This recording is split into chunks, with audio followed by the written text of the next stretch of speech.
The millionaire thought he knew his house well, until he heard the cries of babies coming from behind a locked door. When he broke it down, he found the young cleaning lady in despair, holding her children in her arms, unable to understand the reason for the punishment. He demanded an explanation from his wife, and what he discovered left him in shock. If this story interested you, don't forget to subscribe to our channel and tell us what city you're watching us from. We'll keep going. The heavy doors of Mitchell Enterprises swung closed behind Alexander Mitchell as he stepped into the crisp Boston autumn air. The skyline of financial district buildings stood tall against the fading daylight, each one a testament to power, wealth, and ambition. Many of those buildings belonged to him, a real estate empire he'd inherited from his father and expanded tenfold in the 15 years since. A sleek black Bentley pulled up, and his driver nodded respectfully as Alexander slid into the back seat. He loosened his tie, feeling the familiar weight of isolation settle on his shoulders. At 45, Alexander had everything money could buy and nothing that truly mattered. 3 years ago, a private plane carrying his wife Catherine and their 7-year-old son James had disappeared over the Atlantic. The investigation concluded with words like catastrophic mechanical failure and no survivors, but for Alexander, the world simply stopped turning that day. "Home, sir?" the driver asked, the same question he asked every evening. Alexander checked his watch and frowned. "No, Thomas. Take me to the Bay Village property first, the one on Winchester Street." The apartment building on Winchester Street was a recent acquisition, a modest 3-story brick building in a gentrifying neighborhood. His property manager had informed him that an occupant in apartment 2B was 3 months behind on rent, and despite multiple notices, had made no effort to arrange payment. Normally, Alexander wouldn't personally handle such matters, but tonight, he needed a distraction from the emptiness of his Beacon Hill mansion. As the car pulled to a stop, Alexander straightened his silk tie and buttoned his tailored suit jacket. "Wait here," he told Thomas. "This shouldn't take long." The building's entrance had a security door with an intercom system. He pressed 2B and waited, rehearsing the words he would say. Firm, professional, unemotional. He was simply here to inform the tenant that eviction proceedings would begin tomorrow unless immediate payment was arranged. When no one answered, he used his master key. The narrow hallway was clean but worn, the carpet showing paths of frequent use. At apartment 2B, he knocked sharply on the door. From inside came the sound of small, quick footsteps and a child's voice saying, "I'll get it, Mommy." Alexander frowned. His property manager hadn't mentioned a child. The door opened just a crack. Secured by a chain lock, and a small face peered up at him. A girl of about 5 with golden curls and startlingly blue eyes that reminded him painfully of James. She clutched a well-worn teddy bear with a missing eye and a carefully stitched tear across its belly. "Hello," the child said with surprising confidence. "Are you the landlord, man?" Before Alexander could answer, a woman's voice called from inside. "Emma, what did I say about opening the door?" The door closed briefly, the chain rattled, and then it opened fully to reveal a young woman in her early 30s. She wore jeans and a simple blouse, her blonde hair pulled back in a ponytail. Despite the shadows of exhaustion beneath her eyes, there was a quiet dignity in the way she stood. "I'm Sarah Parker," she said, extending her hand. "And you must be Mr. Mitchell. I've been expecting someone from your office." Alexander shook her hand automatically, momentarily thrown by the direct approach. "Alexander Mitchell. I own the building." The woman's eyes widened slightly. "The owner himself?" She hesitated, then squared her shoulders. "Please come in. I know why you're here, and I'd rather discuss this without the whole building listening." The apartment was small but meticulously clean. A few cardboard boxes were stacked in one corner, and the furniture was minimal. A worn sofa, a coffee table, and a small dining set. On the refrigerator hung children's artwork, colorful crayon drawings of sunshine and stick figures. "Emma, sweetie, go play in your room for a few minutes while I talk to Mr. Mitchell," Sarah said. The child looked between them, her eyes serious. "Is he here about the money, Mommy? Is he going to make us leave?" Sarah knelt down to her daughter's eye level. "Grown-ups need to talk." "It'll be okay." The girl clutched her teddy bear tighter and turned to Alexander. "Mr. Landlord Man, please don't make us leave. I'll give you Teddy if you let us stay. He's my best friend, but you can have him." She held out the ragged bear, her small hand trembling slightly but her gaze steady. The simple, selfless gesture hit Alexander with unexpected force, as though someone had reached into his chest and squeezed his heart. "Emma," Sarah whispered, embarrassment and heartbreak mingling in her voice. Alexander knelt down, bringing himself to the child's level. "That's very generous of you, but I couldn't take your friend from you." His voice sounded strange to his own ears, gentler than it had been in years. "Why don't you keep him while your mom and I talk?"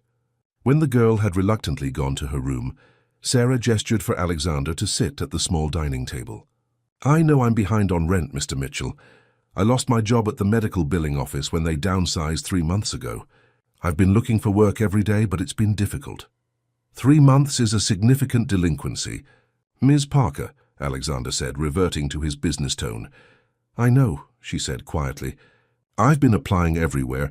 I have an interview tomorrow at Boston General for an administrative position. If I get it, I could start catching up on payments within 2 weeks. And if you don't get it," Sarah's hands tightened on the table edge, "then we'll have to leave." "But you should know—" She paused, swallowing hard.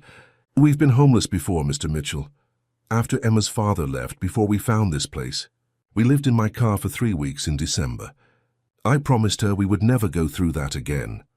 Alexander felt something shift inside him. The woman before him wasn't making excuses or begging. There was a quiet resilience in her eyes that spoke of someone who had fallen down repeatedly, but always found the strength to stand again. "Do you have family who could help?"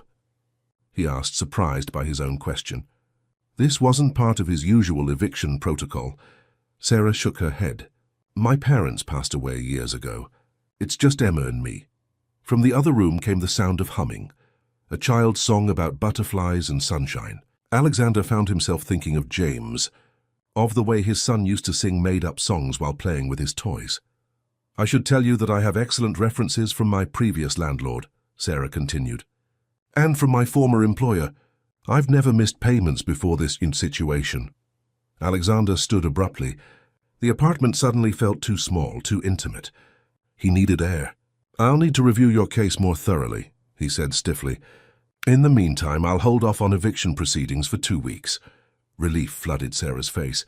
"Thank you, Mr. Mitchell, I promise—" "Don't make promises you might not be able to keep, Ms. Parker," he interrupted. 2 weeks. That's all I can offer." As he turned to leave, Emma peeked out from her bedroom doorway. "Are we staying, Mommy?" "For now, sweetheart," Sarah answered, the cautious hope in her voice making Alexander's chest tighten uncomfortably. At the door, he paused. "Good luck with your interview tomorrow, Ms. Parker." Outside in the cool evening air, Alexander stood motionless beside his waiting car. Thomas raised an eyebrow but said nothing. Inside his pocket, Alexander's fingers closed around a business card. After a moment's hesitation, he turned and went back into the building. He slipped the card under the door of apartment 2B. On the back, he had written, "Call if you need a reference for your interview, AM." In the car, Thomas asked, "Home now, sir?" Alexander nodded, staring out the window as Boston's streets slipped past. His mansion on Beacon Hill waited. 22 rooms filled with expensive furniture, rare art and absolute silence. No crayon drawings on the refrigerator. No teddy bears with missing eyes. No child offering her most precious possession to save her home. "Actually," he said suddenly, "stop at the market on Boylston first." Thomas's eyes met his in the rearview mirror. "The market, sir?" "Yes," Alexander replied, already composing a mental list. Groceries, basic necessities, things a small family might need while waiting for a job interview that might not come through. "I have an errand to run." The boardroom of Mitchell Enterprises fell silent as Alexander entered. Sunlight streamed through floor-to-ceiling windows, illuminating the long mahogany table, where 6 executive board members waited. Their expressions ranged from curiosity to thinly veiled impatience. At the far end sat Richard Harrington, the company's longest-serving executive, and Alexander's father's closest business partner. "You're late." "Alex," Richard remarked, checking his Rolex, "that's becoming a habit." Alexander took his seat at the head of the table. "I had a stop to make." He didn't elaborate, didn't mention that he'd personally delivered several bags of groceries to apartment 2B before coming to the office. The surprise and gratitude in Sarah Parker's eyes had followed him all morning.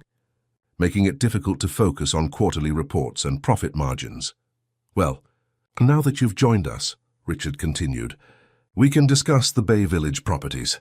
I've prepared eviction notices for the 7 tenants who are behind on payments. I need your signature to proceed." Alexander accepted the folder but didn't open it. "I visited one of those properties yesterday. The Winchester Street building." "Ah, yes. Apartment 2B, Richard nodded. "Sarah Parker. 3 months delinquent with no communication until recently. Classic case for immediate action. I've given her an extension." The words hung in the air like an unexpected thunderclap. Richard's eyes narrowed. "You what?" 2 weeks, Alexander clarified. "She has a job interview today." Richard exchanged glances with Victoria Adams, the chief financial officer. "Alex, we've discussed this. The Bay Village acquisition was your idea. Buy underperforming properties, renovate, raise rents, and sell at a premium. We have investors expecting a 15% return by next quarter." "And they'll get it," Alexander replied. 2 weeks won't change that." "It's not about 2 weeks. It's about precedent," Victoria interjected, her voice measured but firm. "If word gets out that you're personally intervening in eviction cases, then perhaps our tenants will see that we're not heartless automatons," Alexander cut in. The table fell silent again. Alexander rarely spoke so sharply in meetings, and never about tenant relations. For years, he had been the driving force behind the company's aggressive expansion, earning a reputation as the architect for his strategic vision and unsentimental business approach. Marcus Chen, the youngest board member, leaned forward. "Alexander, is everything all right? You seem different today." Before Alexander could answer, his phone buzzed with a text message. He glanced down at the screen. "Unknown number, Mr. Mitchell, it's Sarah Parker. I got the job. They want me to start Monday. I can't thank you enough for the reference and the groceries. Emma wants to know if you like chocolate chip cookies. She wants to bake you some." A small smile touched Alexander's lips before he could suppress it. He tucked the phone away, aware of the curious stares around the table. "I'm fine," he said to Marcus. "Just reconsidering some of our approaches." Richard closed his portfolio with a snap. "Alex, let's speak privately after the meeting." The boardroom emptied 30 minutes later, leaving Alexander alone with Richard. The older man closed the door and turned to face him, concern evident in his weathered features. "What's going on, son?" "And don't tell me nothing. I've known you since you were in diapers." Alexander sighed. Richard had been a constant presence in his life, a mentor after his own father died, and a support system after the plane disaster. If anyone deserved honesty, it was him. "I met a little girl yesterday," Alexander said quietly. "She offered me her teddy bear, her most prized possession, to keep her mother from being evicted." Richard's expression softened slightly. "That's touching, Alex, but you can't make business decisions based on sentimental encounters. Can't I? Isn't that what my father would have done? Your father built this company by making tough decisions, not by getting personally involved with every hard luck case." Alexander stood and walked to the window, looking out at the city sprawled below. "Did you know that the Parker girl, Emma, she's the same age James would have been?" Richard's voice became gentler. "Alex, I understand the anniversary is coming up. It's natural to what? Feel something? Care about someone.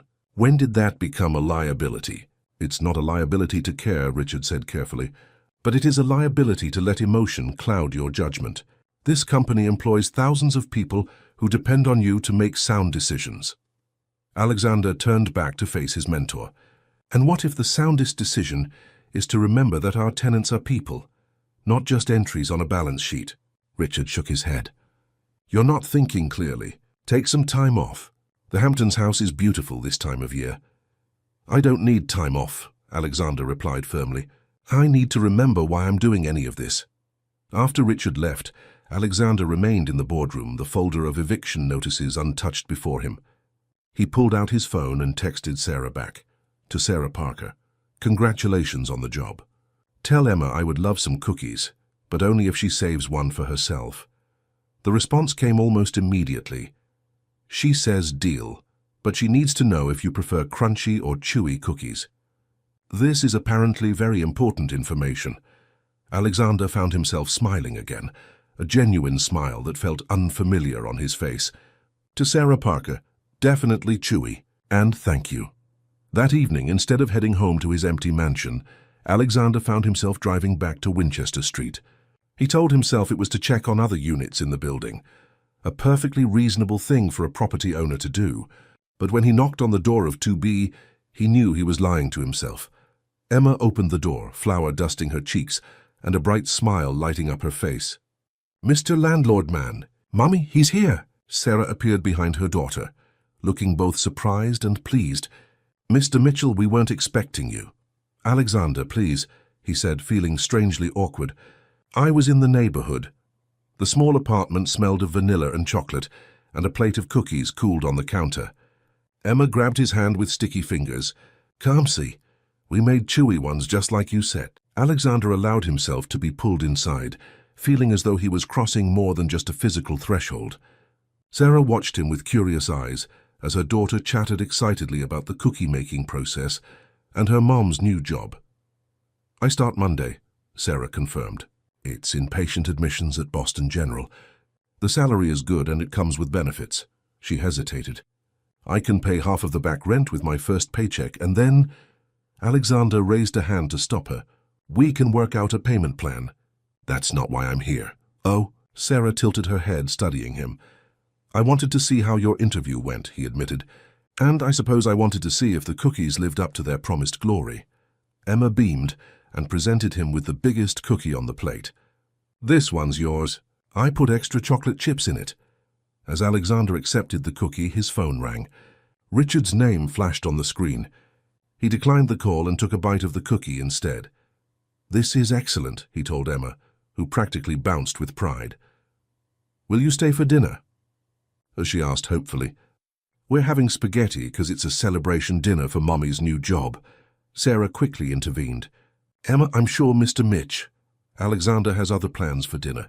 He should say yes, he did have other plans. Important meetings, documents to review, calls to make. The sensible, normal response for someone in his position. Instead, he heard himself say, "Actually, I don't have any plans." "Hand spaghetti sounds perfect." The look of shock on Sarah's face slowly transformed into a warm smile. "Well then, I hope you don't mind if it's nothing fancy." "Nothing fancy sounds exactly right," Alexander replied, realizing how long it had been since he'd eaten a meal that wasn't prepared by a personal chef or served in a five-star restaurant. As he sat at their small table, listening to Emma describe her kindergarten adventures and watching Sarah move comfortably around the kitchen, Alexander felt something in his chest begin to thaw. The ever-present weight of his grief seemed, if not lighter, then at least balanced by something else, something he couldn't yet name but recognized as vital. His phone buzzed again. A text from Richard. "We need to discuss the Parker situation. Board members are concerned." Alexander turned his phone face down on the table and accepted a glass of water from Emma, who insisted on being his personal server for the evening. "Mr. Alexander," she said seriously as she climbed into her chair, "do you live in a castle? Mommy says you're very rich." "Emma!" Sarah exclaimed, mortified. Alexander laughed, a genuine laugh that surprised even him. "Not a castle, just a very big, very empty house." "Is it empty because you're lonely?" Emma asked with a child's direct perception. The question landed like a physical blow. Alexander's smile faded, and for a moment the old grief threatened to overwhelm him. Sarah must have seen something in his expression, because she quickly changed the subject, asking about other properties in Boston. But as the evening progressed, Alexander found himself thinking about Emma's innocent question. The truth was simple. Yes, his house was empty because he was lonely, because Catherine and James were gone, because he had isolated himself in his work and his wealth, building walls that no one could penetrate. No one until a small girl with a teddy bear and her brave, determined mother. By the time dinner was over, Alexander knew his life had shifted irrevocably, though he couldn't yet see where this new path might lead. The next 2 weeks passed in a blur of unexpected moments. Alexander found himself inventing reasons to visit the Winchester Street property, a loose railing that needed inspection, concerns about the heating system, a new security door that required his personal approval. Each visit inevitably led to apartment 2B, where Emma waited with artwork to show him or stories to tell. Sarah began her job at Boston General, working long but regular hours, that allowed her to pick Emma up from school most days. On the rare occasions when her shift ran late, Alexander surprised himself by offering to collect Emma from her after-school program.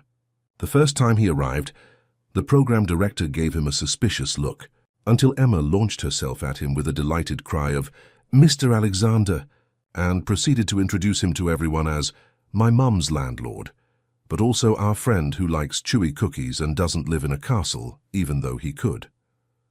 Today marked Sarah's second full paycheck, and Alexander had arranged to meet her to discuss the payment plan for her back rent. He sat in a cafe near the hospital, checking his watch and trying to ignore the persistent calls from Victoria Adams about the quarterly financials.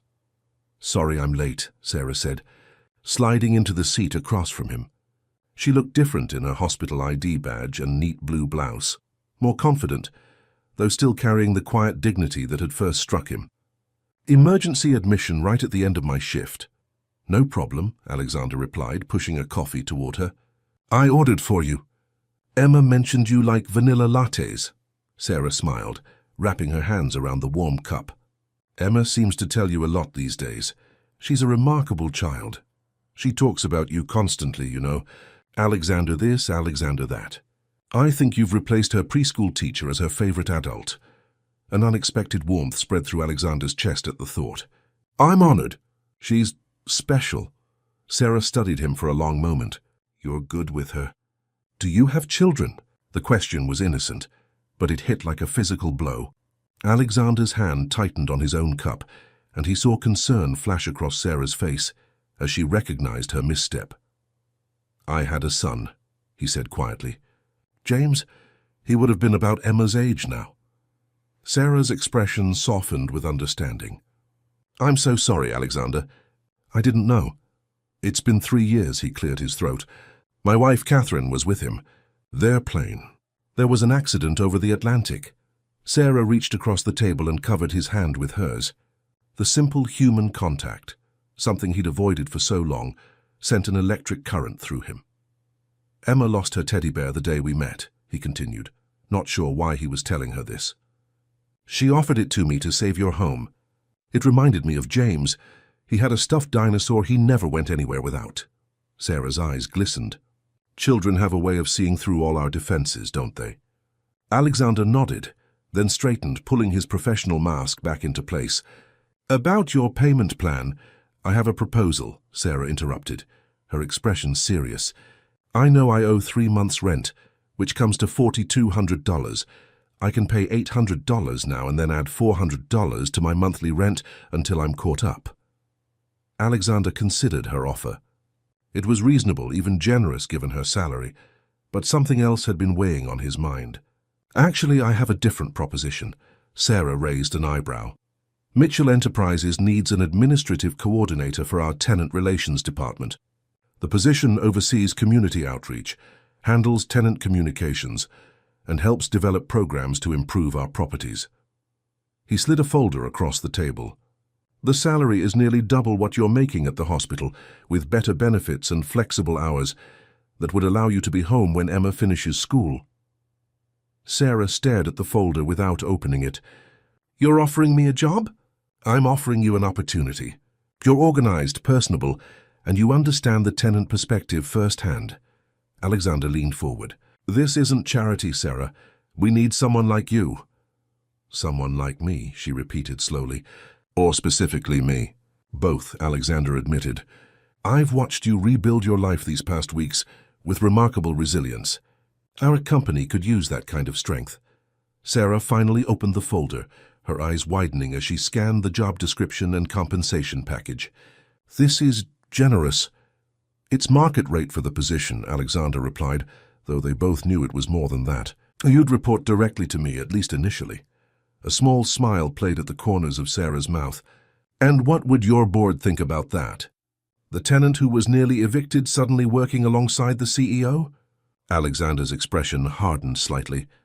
"The board doesn't make hiring decisions for my executive team. I'm not qualified for an executive position." "You're more qualified than you think." He tapped the folder. "Read through it. Think about it. The offer stands regardless of what you decide about the payment plan." Sarah closed the folder and met his gaze. "Why are you doing this, Alexander?" It was the question he'd been asking himself for 2 weeks, the question Richard had demanded an answer to, the question that had kept him awake at night. Why was he, Alexander Mitchell, Boston's most ruthless real estate developer, personally invested in the welfare of a single mother and her daughter? "Because I've spent 3 years building an empire that means nothing," he said finally, the truth surprising even him. "Because Emma offered me her teddy bear and reminded me that there are things more valuable than quarterly returns. Because you make me remember who I was before I lost everything that mattered." The raw honesty hung between them, too intimate for the bustling cafe around them. Sarah's eyes never left his face, searching for something. Sincerity, perhaps, or hidden motives. "I need to think about it," she said at last. "The job, I mean." "Of course." Alexander nodded, already regretting his emotional disclosure. "Take all the time you need." Sarah gathered her purse and the folder, then hesitated. "Emma's school is having a family picnic this Saturday at the Commons. She asked if you would come." A slight blush colored her cheeks. "You don't have to, of course. She just thought—" "I'd love to," Alexander interrupted, surprised by his own eagerness. Sarah's smile lit up her face. "Great. We'll meet you by the duck pond at noon." As she walked away, Alexander's phone buzzed with another call from Victoria. This time he answered. "Alexander, the board has called an emergency meeting for tomorrow morning," Victoria said without preamble. "Richard is making a motion to review your leadership position in light of recent decisions." Alexander's jaw tightened. "What decisions would those be?" "The Parker situation, for one. You've been photographed picking up her child from school, Alexander. The Daily Finance ran a piece this morning questioning your judgment."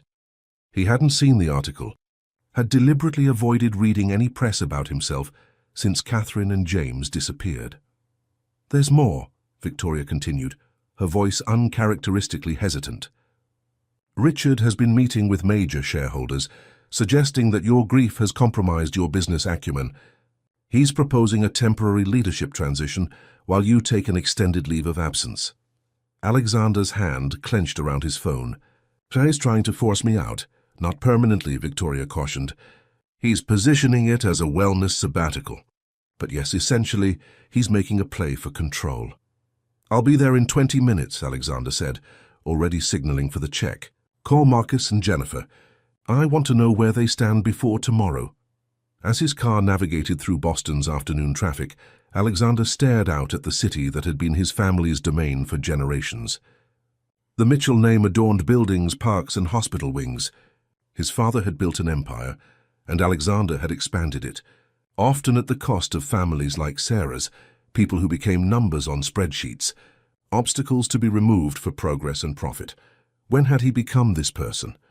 When had the compassionate young man who once volunteered at homeless shelters been replaced by the architect, feared and respected, but never loved? He knew the answer. It happened the day he stood on a windswept tarmac, watching as officials explained why the search for the private plane had been called off, why there was no hope of finding survivors. That day Alexander Mitchell had locked away his heart and thrown away the key, until a small hand had offered him a one-eyed teddy bear. At the office, Victoria waited with Marcus Chen. Jennifer Lawson, the head of legal, joined them via video conference. All three wore expressions of concern. "The situation is delicate," Jennifer began. "Richard has significant shareholder support, particularly from your father's old guard. They're concerned about the Parker hire."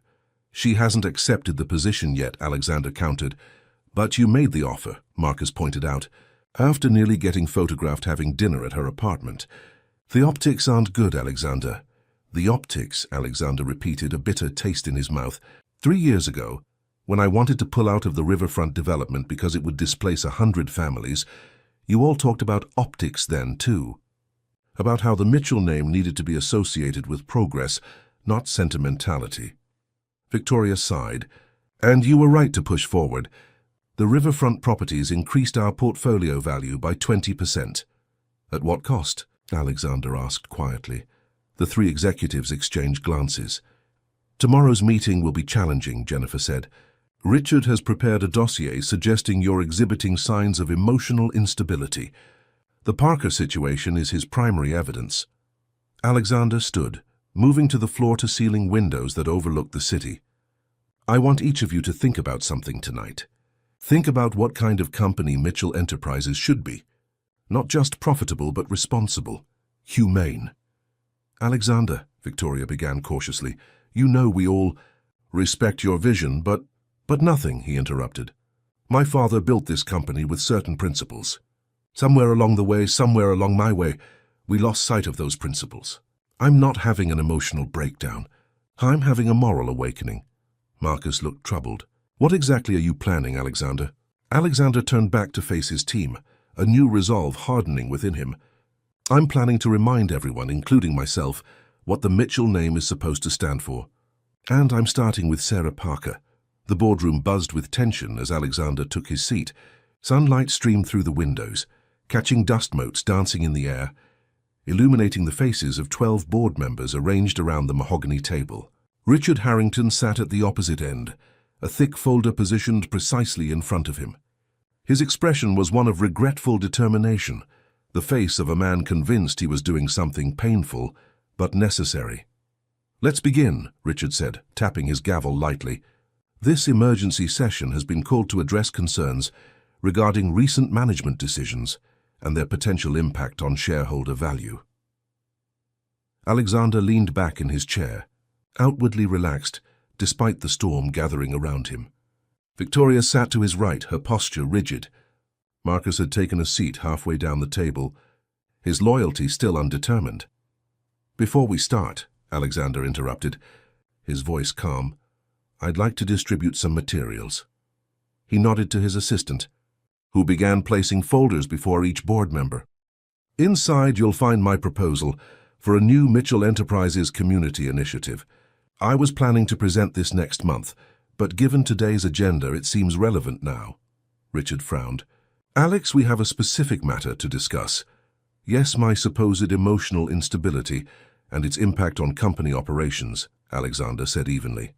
I believe my proposal addresses those concerns directly. The board members exchanged glances, some curious, others wary. They opened the folders to find a detailed business plan titled Mitchell Foundation for Housing Security. The foundation would operate as a separate non-profit entity, Alexander explained, standing to address the room. It would allocate 5% of our annual profits to programs supporting affordable housing, tenant assistance during hardship, and community development in our properties. Victoria's eyebrows shot up in surprise. He hadn't shared these details with her. 5%? Richard repeated incredulously. That would reduce shareholder dividends by nearly $20 million annually. Initially, yes, Alexander acknowledged, but the foundation would enhance our corporate image, leading to increased property values in adjacent developments, tax benefits, and improved tenant retention. The financial projections on page 12 demonstrate a net positive impact within 3 years. Board members flipped to the indicated page, murmurs rippling around the table as they reviewed the numbers. Alexander had spent all night preparing the proposal, working with the financial team to ensure the projections were conservative and defensible. This is unexpected, Jennifer Lawson said, studying the document carefully, but not unsound from a business perspective. Richard's face had darkened. This feels rushed and emotional, exactly the kind of decision-making that prompted this meeting. Alex, you've been behaving erratically since meeting the Parker woman and her child. Erratically? Alexander raised an eyebrow. By showing compassion to a tenant, by remembering that our business affects real people's lives, by personally intervening in eviction proceedings, by offering a high-level position to an unqualified tenant, by allowing your personal feelings to override business protocols, Richard countered, opening his own folder. We have documented evidence of your increasing emotional instability. Stability isn't the absence of emotion, Richard, Alexander cut in, his voice sharpening. It's the wisdom to know when emotion should inform our decisions. Marcus cleared his throat. I've reviewed Alexander's foundation proposal, and while ambitious, it's strategically sound. Many of our competitors have similar programs that have enhanced their market position. Richard's jaw tightened visibly. This isn't about the foundation. It's about Alexander's judgment being compromised by his personal attachment to the Parker family. Then let's address that directly, Alexander said, turning to face the entire board. Yes, I've become personally acquainted with Sarah Parker and her daughter. Yes, that connection has made me reconsider some of our company's practices. But that reconsideration isn't clouding my judgment, it's clarifying it. He tapped the proposal before them. Everything in this document aligns with the values upon which my father built this company. Somewhere along the way, particularly after I lost my family, we strayed from those values in pursuit of profit above all else. I'm simply suggesting we find a balance. Richard stood, his patience visibly fraying. This is exactly the emotional rhetoric I was concerned about. Alex, no one questions that you've suffered a tremendous loss. We're merely suggesting you take time to properly process that grief, instead of channeling it into impulsive business decisions. And who would lead the company during this sabbatical? Alexander asked quietly. You, Richard. A tense silence fell over the room. The power play was now nakedly apparent to everyone present. As COO, I would temporarily assume leadership responsibilities. Yes, Richard acknowledged without shame. For the good of the company, Alexander smiled thinly. The company my family built. The company that bears my name. A name you seem increasingly willing to tarnish, Richard shot back. The Daily Finance article questions whether your judgment has been compromised by an inappropriate relationship with a tenant. The shareholders deserve better. Alexander's expression hardened. Choose your next words very carefully, Richard. My personal life is not up for discussion in this room. Jennifer Lawson intervened, her legal mind seeking compromise. Perhaps we should table the leadership transition discussion and focus on the foundation proposal. It has merit worth exploring. As does the question of Ms. Parker's employment offer, Victoria added unexpectedly. Having reviewed her qualifications more thoroughly, I believe she could bring valuable perspective to our tenant relations department. Richard looked betrayed. Victoria, you can't seriously— I'm evaluating the business case, Richard, she replied crisply. Diverse viewpoints improve decision-making. Ms. Parker's first-hand experience as a tenant would be an asset to that department. The board meeting continued for another hour. The proposed sabbatical eventually tabled for further discussion, while the foundation concept received provisional approval for development. As members filed out, Richard lingered, waiting until he and Alexander were alone.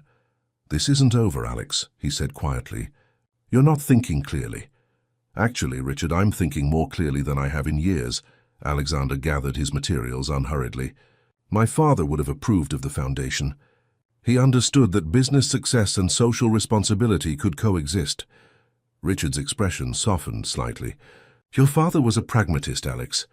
He knew when to be compassionate and when to be decisive. Since losing Catherine and James, you've struggled with that balance. The mention of his family sent a familiar pain through Alexander's chest, but he maintained his composure. I appreciate your concern for my well-being, Richard, truly. But I don't need a sabbatical. I need to remember why all of this matters, and the Parker woman reminds you. Richard's tone held an edge of disbelief. Or is it the child? Alexander met his gaze directly. Both of them remind me that behind every lease agreement is a family trying to build a life. Is that really so radical a notion for a housing company to consider? Richard shook his head. There's something you're not saying.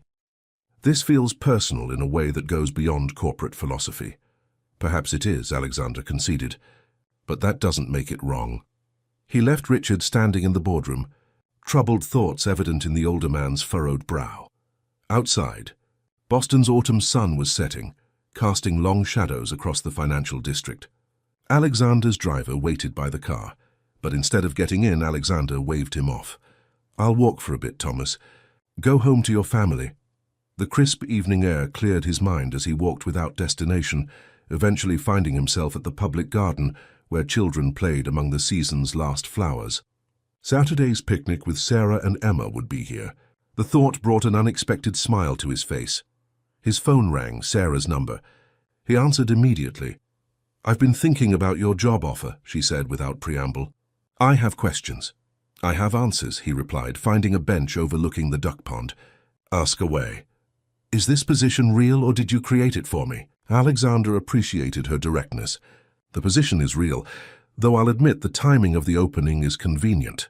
We've needed someone in this role for months. And the salary, is it actually commensurate with the responsibilities? Market rate for the qualifications and duties, he confirmed. You'd earn every penny, Sarah. This isn't charity.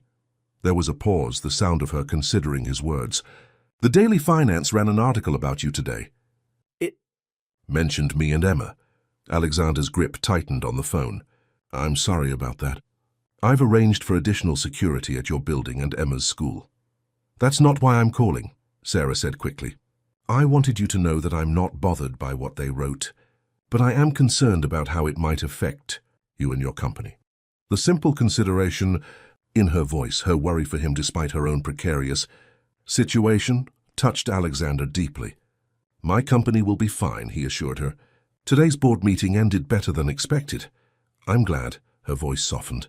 Emma's been making decorations for the picnic all evening. She's very excited you're coming.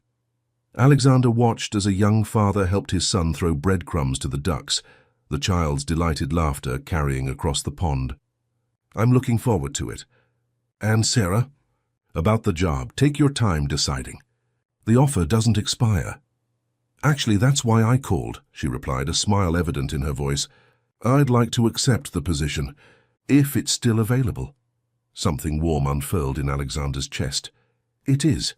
We can discuss details on Saturday. After they hung up, Alexander remained on the bench, watching families enjoy the last light of day. For 3 years, he had avoided places like this, parks, playgrounds, anywhere children's laughter might trigger memories of James. Now he found himself seeking them out, the pain of remembering gradually yielding to something else, not healing exactly, but a kind of peaceful coexistence with his grief. His phone buzzed with a text from Richard. We need to discuss next steps. The board may have postponed the sabbatical vote, but shareholders are still concerned. Breakfast tomorrow? Alexander typed a brief reply. Something's come up. Monday. The something was nothing more than his desire to spend Saturday at a school picnic with a 5-year-old girl and her mother, but it felt more important than any shareholder meeting. As the last families departed and twilight settled over the garden, Alexander realized he was smiling, a real smile that reached his eyes for the first time in years. His phone buzzed again. A text from Sarah with a photo attached, Emma sleeping. Her teddy bear clutched in one arm and a homemade card that read, "For Mr. Alexander," in crooked letters propped beside her. Sarah's message read, "She insisted on finishing this before bed. See you Saturday." Alexander saved the photo, then stood to hail a cab. Instead of directing the driver to his Beacon Hill mansion, he gave the address of his company's downtown development office. "Little late for work, isn't it?" the cabbie commented. "Not work," Alexander replied. "Planning." At the office, he spent hours refining the foundation proposal, expanding its scope and clarifying its mission. When he finally glanced at his watch, it was nearly midnight. He should go home, get some rest before tomorrow's picnic. Instead, he opened his computer and began composing an email to the company's legal team. Subject: Mitchell Foundation for Housing Security. Immediate action required. Begin drafting incorporation documents and funding structure. Priority status. I want this operational within 30 days. As he pressed send, Alexander felt something he hadn't experienced in years. Purpose. Not the cold determination that had driven his business expansion, but something warmer and more meaningful. The foundation would be his legacy, not just to honor Catherine and James, but to build something worthy of Emma's innocent faith in him. Something that might make a difference to families like hers. Something worth building an empire for. Saturday dawned clear and unseasonably warm for October in Boston. Alexander arrived at the public garden 15 minutes early, carrying a small gift bag and feeling strangely nervous. He had faced hostile takeovers and negotiated million-dollar deals without breaking a sweat. Yet the prospect of a school picnic with Sarah and Emma had him checking his watch every 30 seconds. Families dotted the grassy areas around the duck pond, spreading blankets and unpacking picnic baskets. Children chased each other, while parents chatted in small clusters. Alexander felt conspicuously out of place in his casual clothes, designer jeans and a simple button-down that had required 3 wardrobe changes before he decided they looked normal enough. Alexander. Emma's voice carried across the garden, and he turned to see her running toward him, blonde curls bouncing, with Sarah following at a more measured pace. Emma launched herself at him with complete trust, and he caught her automatically, her small arms wrapping around his neck in a fierce hug. "You came. I told Mommy you wouldn't forget, and you didn't." "I wouldn't miss it," Alexander replied, setting her down carefully. He looked up to find Sarah watching them, an unreadable expression in her eyes. "Good morning," he said, suddenly feeling awkward.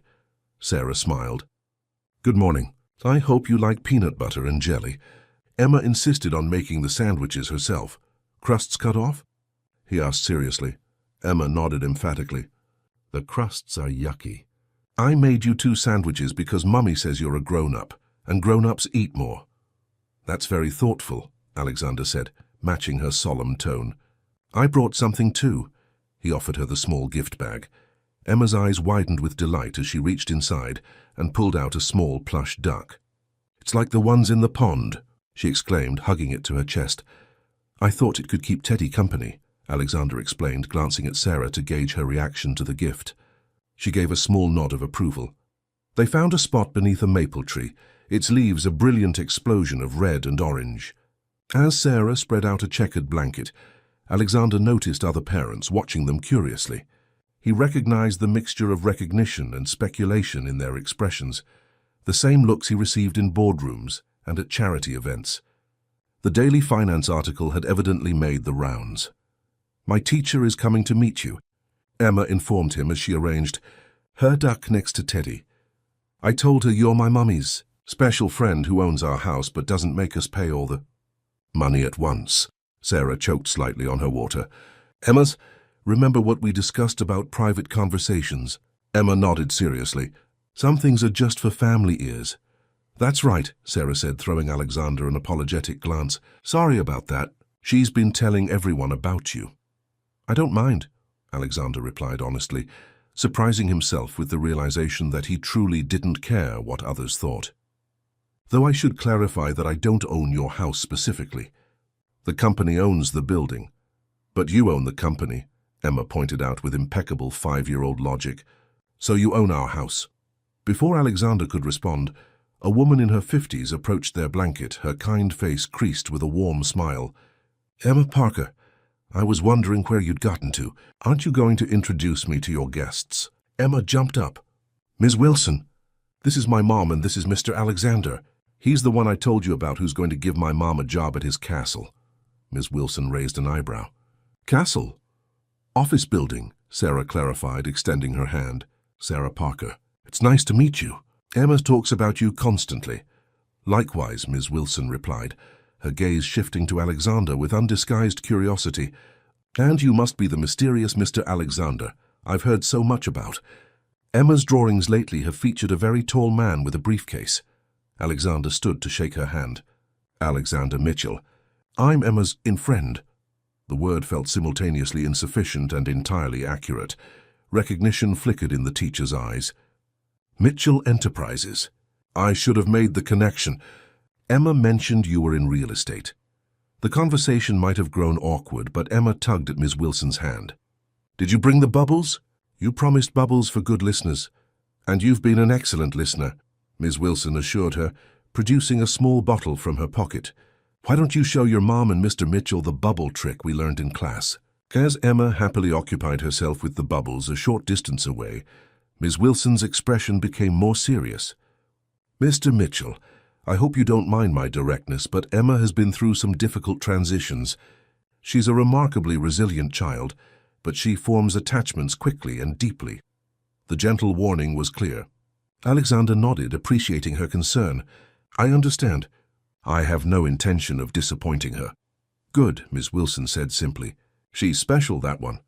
"Yes, she is," Alexander agreed, watching as Emma attempted to catch bubbles on her fingertip, her face a portrait of concentration. Ms. Wilson excused herself to greet other families, and Sarah moved closer to Alexander. "She's protective of her students, especially Emma." "With good reason," Alexander replied. "Emma mentioned transitions." "Her father?" Sarah's expression clouded slightly. "Jason left when Emma was 2. He wasn't prepared for fatherhood, I suppose. We haven't heard from him in over 3 years." Alexander felt a surge of anger toward this unknown man, who could walk away from such an extraordinary child. "His loss," he said quietly. Yes, Sarah agreed, watching her daughter with a mixture of pride and sadness. Though sometimes I worry about what that loss means for Emma. Before Alexander could respond, Emma came running back, breathless with excitement. Mommy, the duck boat is here. Can we go, please, please? Please? The famous Boston Duck Tours boat had indeed arrived at the edge of the pond, offering short rides to the picnic attendees. Sarah hesitated. Honey, I'm not sure. I'd be happy to take her if that's all right with you, Alexander offered. You could have a break. The flash of gratitude in Sarah's eyes was answer enough. That would be wonderful, actually. These school events can be a bit overwhelming. As Alexander and Emma made their way toward the duck boat, he felt a small hand slip into his with complete trust. The simple gesture affected him more deeply than he could have anticipated.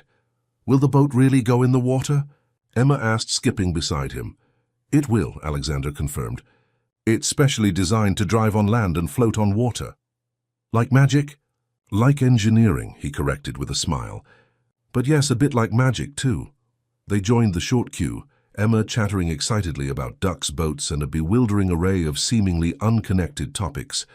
Alexander found himself fully engaged, answering her questions and asking his own, marveling at the intricate workings of her young mind.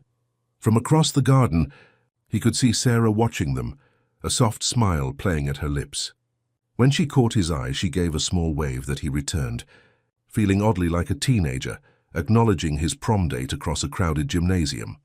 The duck boat ride lasted only 15 minutes, but Emma's delight made it seem magical.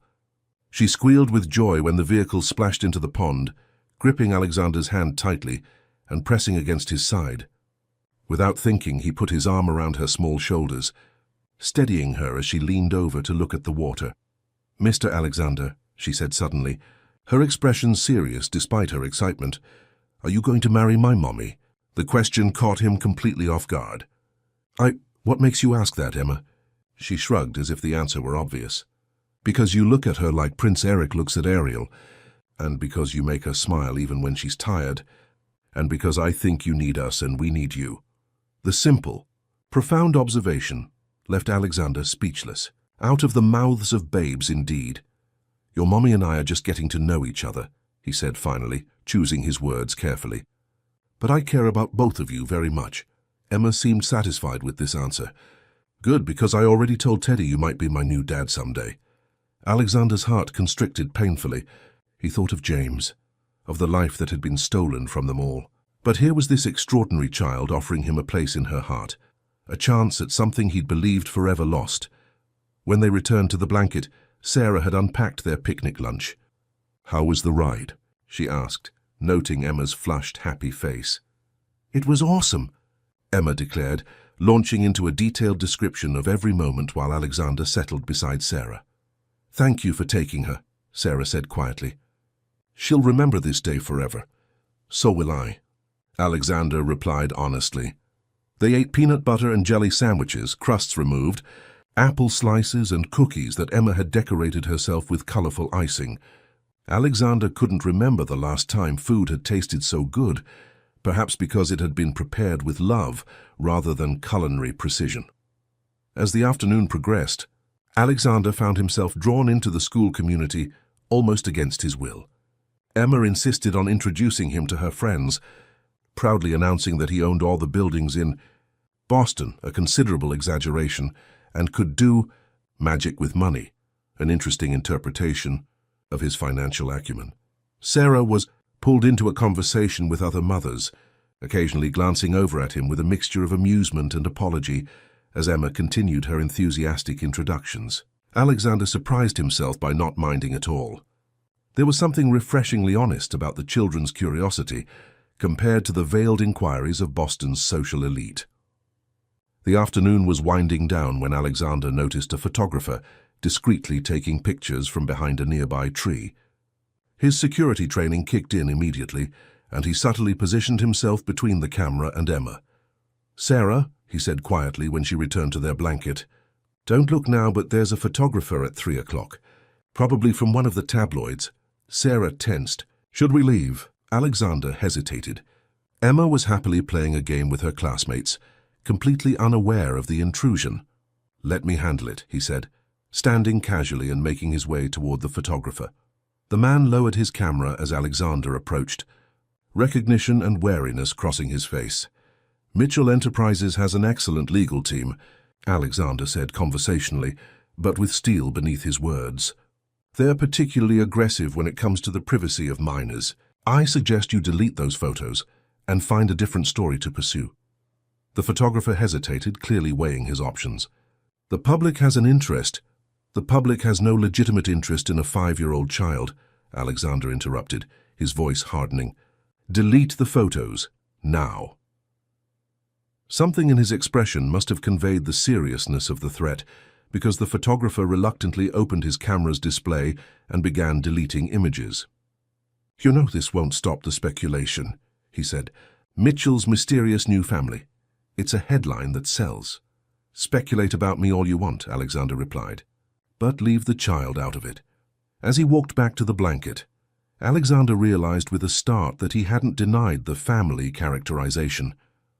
More surprisingly, he didn't want to deny it. The afternoon spent with Sarah and Emma had felt more like family than anything he'd experienced in 3 years. "Everything okay?" Sarah asked as he rejoined them. Alexander nodded, helping her pack up their picnic supplies as Emma said goodbye to her friends. "Just a misunderstanding." "Mr. Alexander?" Emma tugged at his sleeve. "Can we get ice cream before we go home? There's a truck over there, and Mommy said I could ask you." He looked at Sarah, who shrugged with a smile. "She's very persistent." "A valuable quality," Alexander replied, taking Emma's hand. "Ice cream it is." As they walked toward the ice cream truck, Emma between them holding both their hands and occasionally demanding to be swung into the air, Alexander caught their reflection in a shop window. They looked like any other family enjoying a Saturday in the park. A mother, a father, a child. The image sent an ache of longing through him so powerful it nearly took his breath away. "Penny, for your thoughts?" Sarah asked as Emma ran ahead to study the ice cream options. Alexander hesitated, then decided on honesty. "I was thinking how much I've missed this. Family, connection, purpose beyond the next acquisition or development." Sarah's expression softened. "For what it's worth, you're very good at it. Being part of a family, I mean. Even after only a few weeks, some things you don't forget," she said quietly. "Like riding a bicycle." Their eyes met, and Alexander felt a surge of emotion he couldn't quite name, gratitude perhaps or hope. Before he could respond, Emma bounded back to them, announcing that she wanted a rainbow popsicle with all the colors. Later, as they walked Sarah and Emma back to their apartment, Alexander found himself wishing the day wouldn't end. Emma, sticky with ice cream and tired from playing, asked to be carried. Without hesitation, Alexander lifted her onto his shoulders, her small hands resting securely in his. "I had a really good day," she said sleepily. "The best day ever." "Me too," Alexander replied, meaning it more than she could know. At their apartment door, Emma insisted on a hug before going inside. She wrapped her arms around Alexander's neck, whispering in his ear, "Teddy says thank you for the duck. He was lonely before." The simple statement hit Alexander with unexpected force. "Tell Teddy he's very welcome," he managed to say past the lump in his throat. After Emma went inside to wash up, Sarah lingered in the doorway. "Thank you for today, for everything, really." "You don't have to thank me," Alexander said. "Being with you both. It's been the brightest part of my life in a very long time." Sarah studied his face, then made a decision.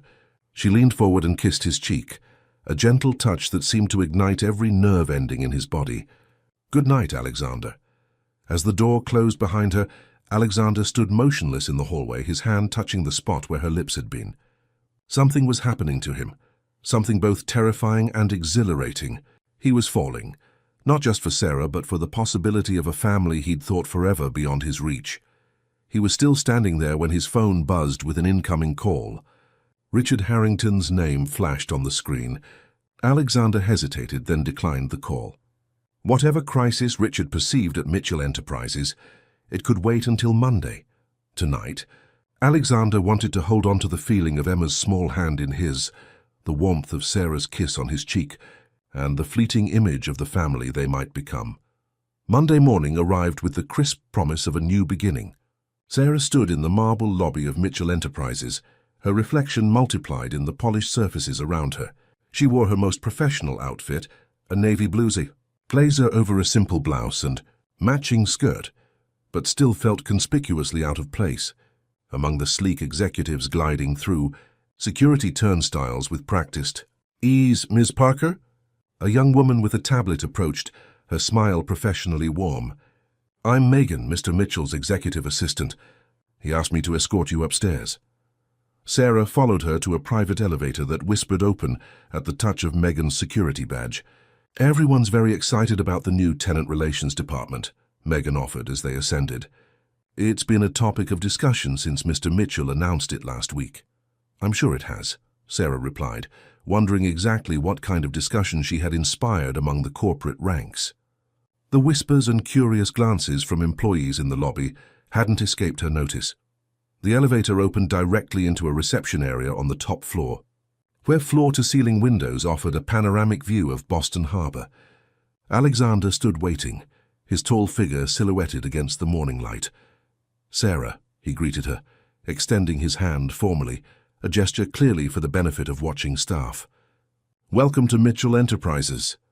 Thank you for the opportunity, she replied, matching his professional tone while accepting his handshake. His fingers lingered against hers a moment longer than necessary, the brief contact sending an undeniable current between them. I thought we'd start with a tour, Alexander suggested, then introduce you to your team. My team, Sarah echoed, surprise evident in her voice. I have a team already? A hint of a smile played at the corners of Alexander's mouth. The tenant relations department consists of 5 staff members, transferred from various departments, all with relevant experience. They're eager to meet their new director. Director. The title sent a flutter of both excitement and anxiety through Sarah's stomach. 2 weeks ago, she had been unemployed and facing eviction. Now she was being escorted through the headquarters of Boston's largest real estate development company as a department director.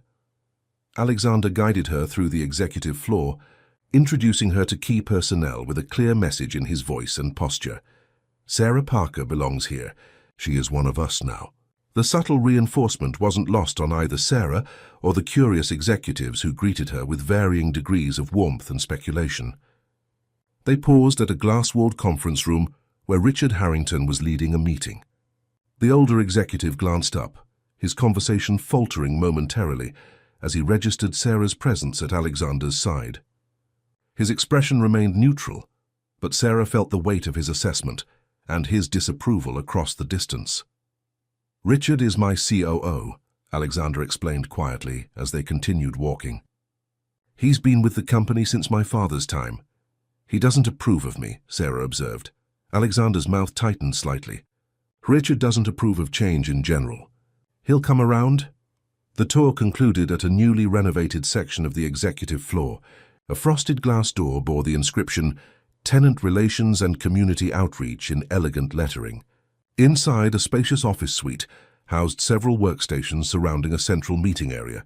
5 people rose as they entered, their expressions a mixture of curiosity and professional attentiveness. Team, this is Sarah Parker, your new director, Alexander announced. Sarah, meet your department. Maya Rodriguez, Community Liaison. Danielle Chen, Tenant Advocacy.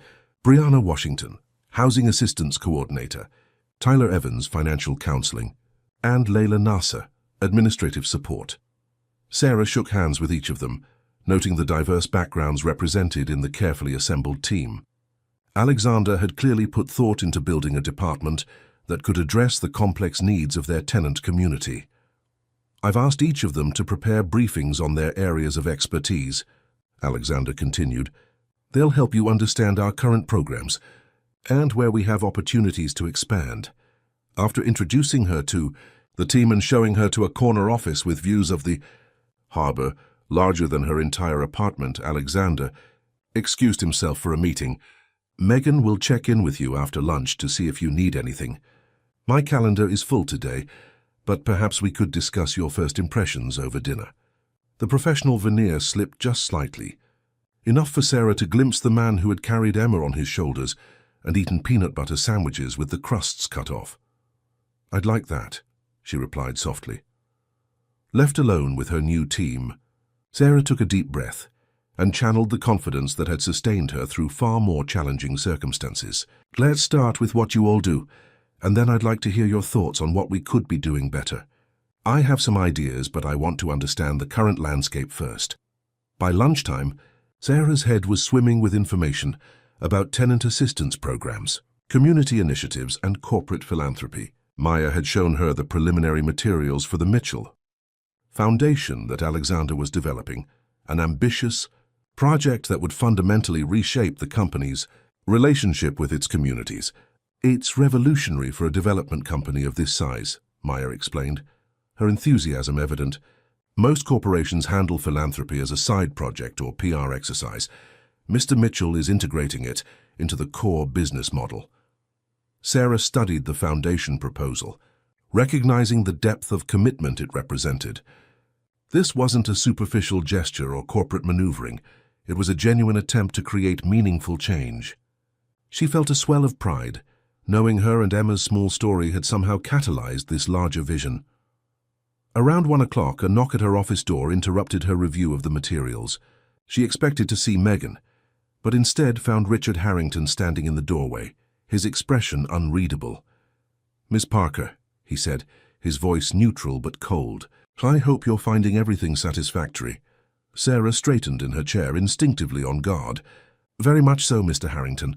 Everyone has been extremely helpful." Richard stepped into the office, closing the door behind him. "Good. I wanted to welcome you personally to Mitchell Enterprises." The words were correct, but the tone conveyed something entirely different. Sarah waited, sensing there was more to this visit than a simple welcome. "Alexander has great faith in your abilities," Richard continued, studying her with calculating eyes. "Despite your unconventional qualifications for an executive position." "I may not have traditional corporate experience," Sarah acknowledged calmly, "but I bring a perspective this department needs, first-hand understanding of tenant concerns and challenges." Richard's smile didn't reach his eyes. "Indeed. And I'm sure your perspective has been very enlightening for Alexander. He's been quite transformed since meeting you and your daughter." The implied accusation hung in the air between them. Sarah felt her cheeks warm with indignation, but kept her voice level. "Mr. Mitchell is implementing changes that will benefit both the company and its tenants. That seems like sound business to me." "Ms. Parker," Richard said, dropping all pretense of pleasantries, "I've known Alexander since he was a child. I was there when he lost Catherine and James. I watched him rebuild himself through sheer force of will. Whatever you think you're doing, whatever you think you're creating with him, you need to understand what you're involving yourself in." Sarah's hands curled into fists beneath her desk. "I'm not doing anything, Mr. Harrington, except accepting a job for which I'm qualified and grateful. My relationship with Alexander, Mr. Mitchell, is not your concern." "It becomes my concern when it affects this company," Richard countered. "Alexander is vulnerable right now, though he wouldn't admit it.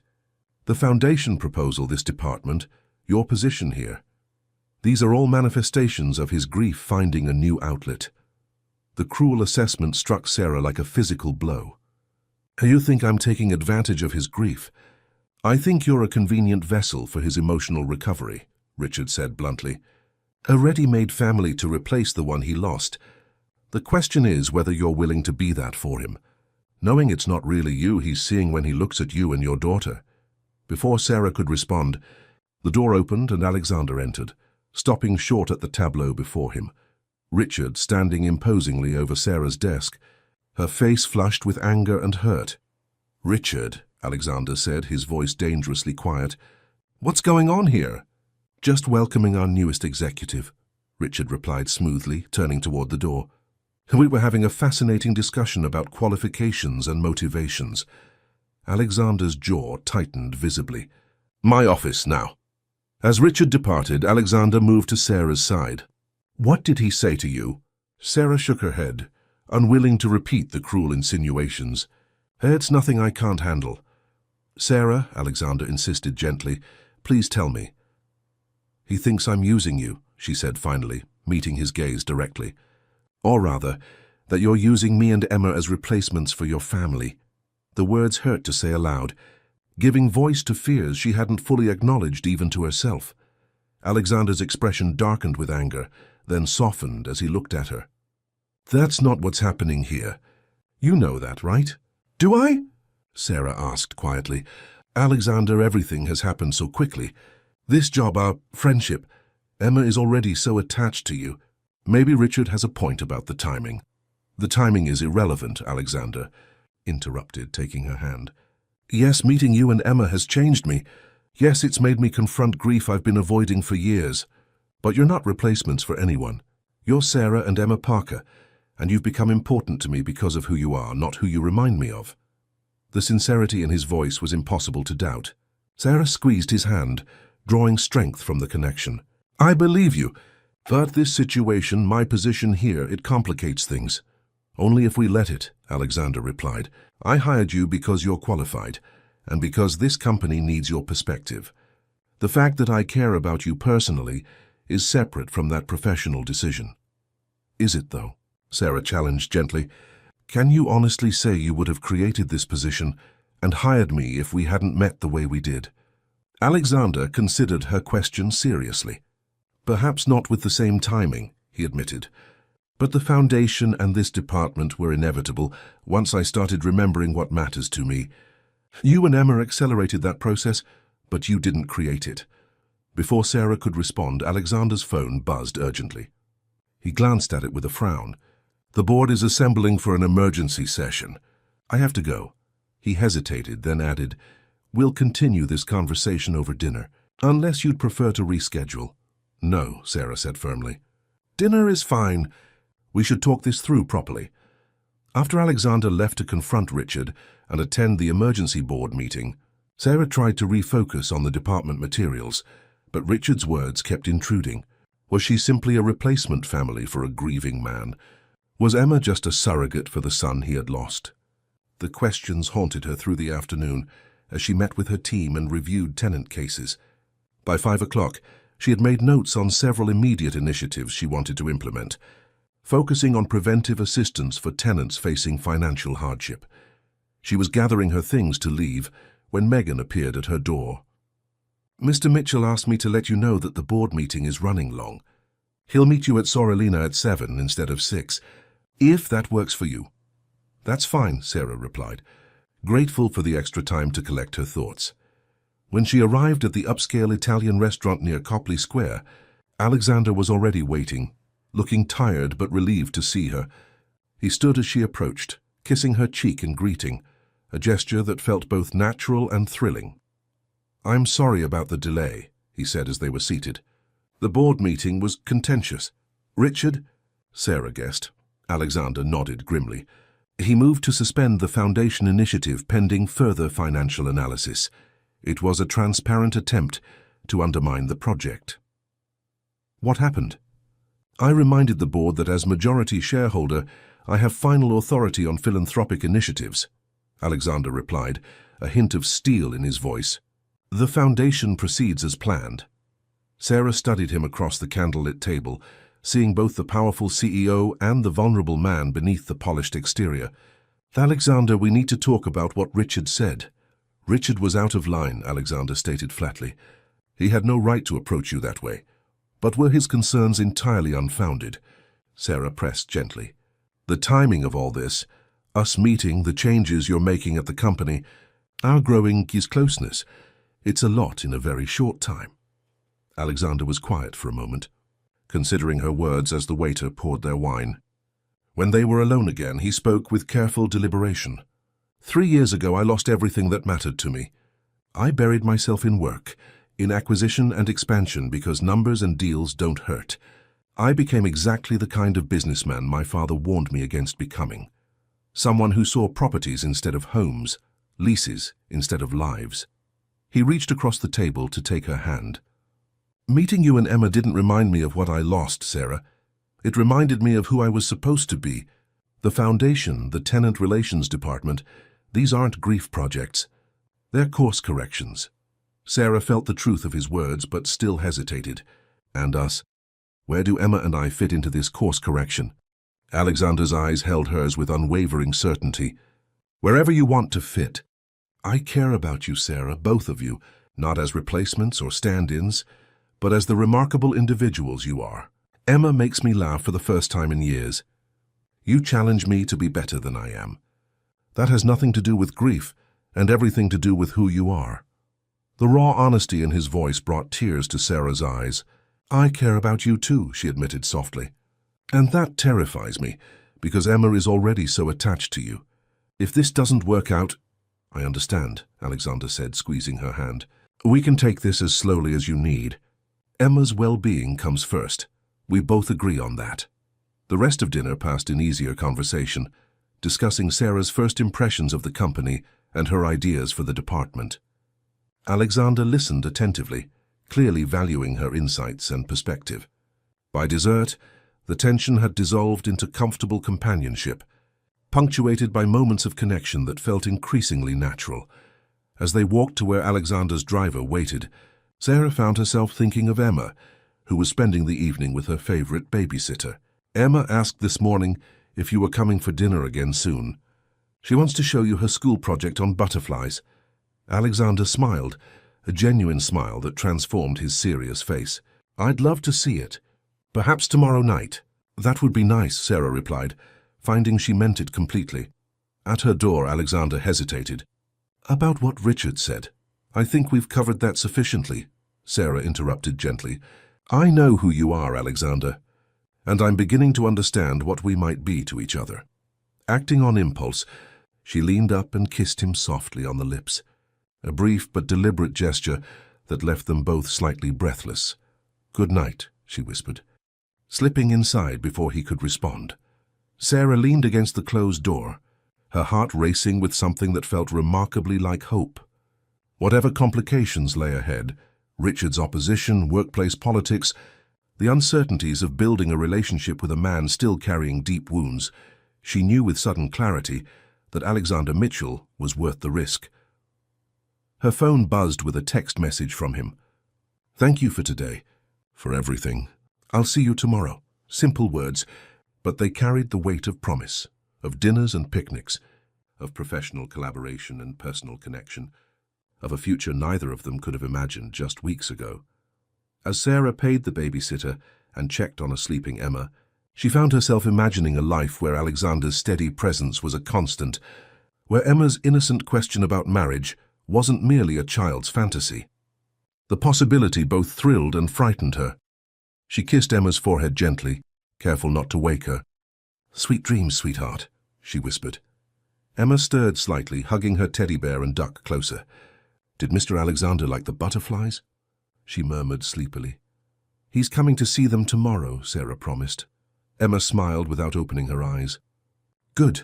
I told Teddy he would. Sarah stroked her daughter's hair, marveling at the simple faith of a child who had already decided that Alexander belonged in their lives. Perhaps, Sarah thought as she turned out the light, Emma's instincts were right. Perhaps Alexander Mitchell was exactly where he was meant to be, with them. The weeks that followed brought a gentle rhythm to their lives.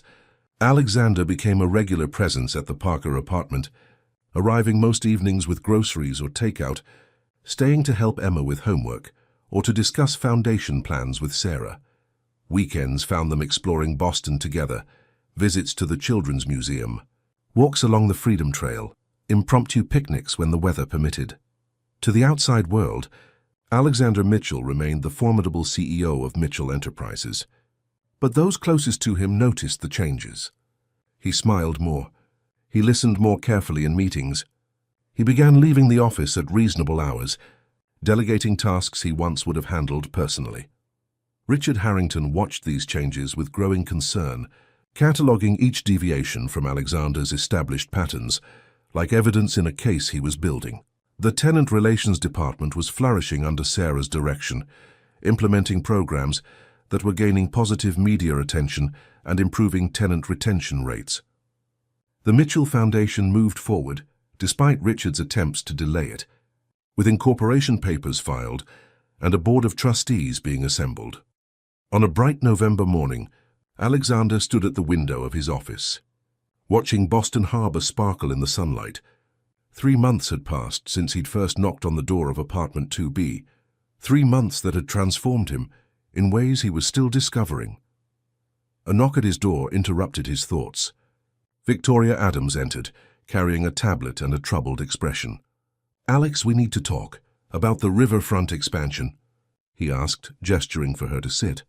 "I've reviewed the projections, and I think we should reconsider the affordable housing component." "Not about riverfront," Victoria interrupted. "About Richard. He's called for another special board meeting tomorrow.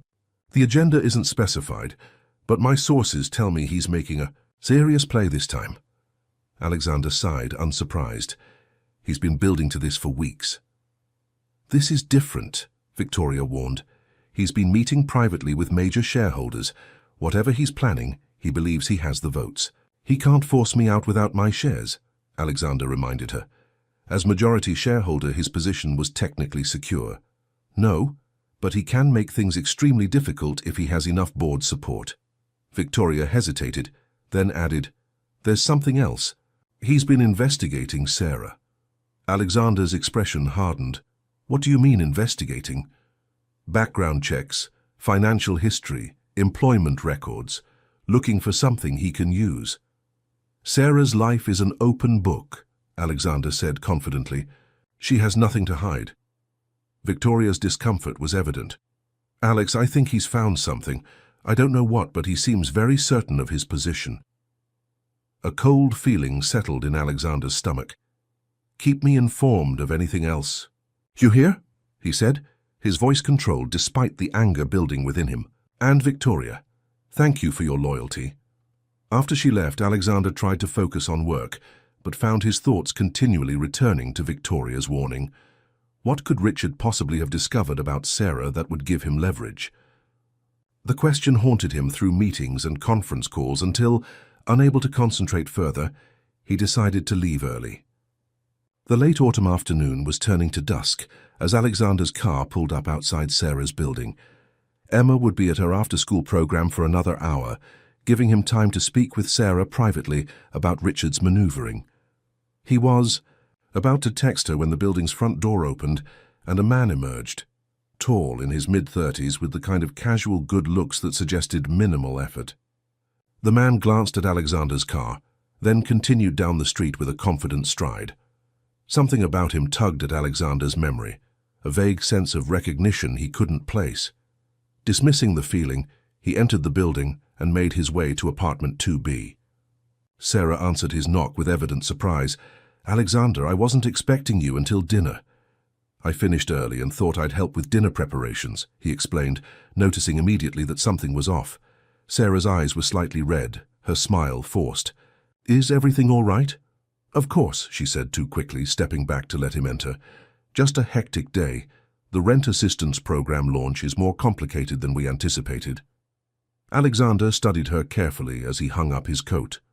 The apartment seemed different somehow, tidier than usual, with Emma's toys conspicuously absent from their usual places in the living room. "Sarah," he said gently, "who was the man I just saw leaving your building?" Her hand froze on the refrigerator door, her back to him. "For you saw him?" "Tall, dark hair, leather jacket. He was coming out as I arrived." Sarah closed the refrigerator without taking anything out, her shoulders slumped slightly. "That was Jason, Emma's father." The revelation hit Alexander with unexpected force. "Jason? I thought he hadn't been in contact for years." "He hasn't," Sarah confirmed, turning to face him, "until last week. He called out of the blue, saying he wanted to see Emma." Alexander struggled to keep his expression neutral despite the sudden anxiety gripping him. "What did you tell him?" "That he gave up that right when he walked out on us," Sarah replied, a flash of anger in her eyes. "But then he said he's been in therapy, that he's changed, that he regrets abandoning us. He wants to make amends." "And you believe him?" Alexander couldn't keep the skepticism from his voice. Sarah sighed, moving to sit on the couch. "I don't know what to believe. He seems different, but Jason was always good at seeming things he wasn't." Alexander joined, her careful to maintain a respectful distance, despite his instinct to pull her close. "Why didn't you tell me he'd contacted you?"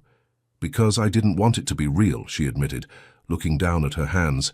"If I told you, it would mean acknowledging that he's actually back in our lives, and I wasn't ready for that." "Has he seen Emma yet?" Sarah shook her head firmly.